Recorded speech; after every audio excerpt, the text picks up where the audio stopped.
Donc, il faut varier les positions et ton petit bébé va savoir ce qu'il veut. Alors moi, ça me fait assez bizarre parce que mon enfant précédent, lui, il pleurait surtout parce qu'il avait faim. C'était une grosse boule de bébé qui adorait être ici en hyperflexion, tranquillement comme ça, et il s'endormait comme ça. Et donc, ben, celui-là, c'est l'inverse, il aime être en hyper extension et pousser en arrière. Et il sait absolument quelle position il veut prendre. Il est très vif, tu vois. Alors que l'autre était plutôt un gros patapouf. Et voilà. Donc dis-toi que si j'ai un conseil, parce que je me rappelle le premier, lui, comme c'était un gros patapouf et qui grandissait assez vite, mais avec beaucoup de poids, c'était les torticolis du bébé qu'il avait. C'était le dos en fait qui se déformait. Et qui se déformait, tu le vois, parce que il ne pouvait pas lever un bras plus haut que l'autre. Et ça faisait cette déformation justement sur le côté. Alors que le bébé qui rage, il pousse en arrière, parce qu'il a un schéma d'extension, c'est là où il est bien.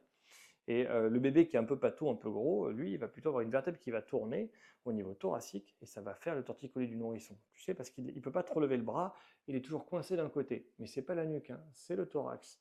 Bon, pareil, tu as des manœuvres de désengorgement pour essayer de redonner de la souplesse.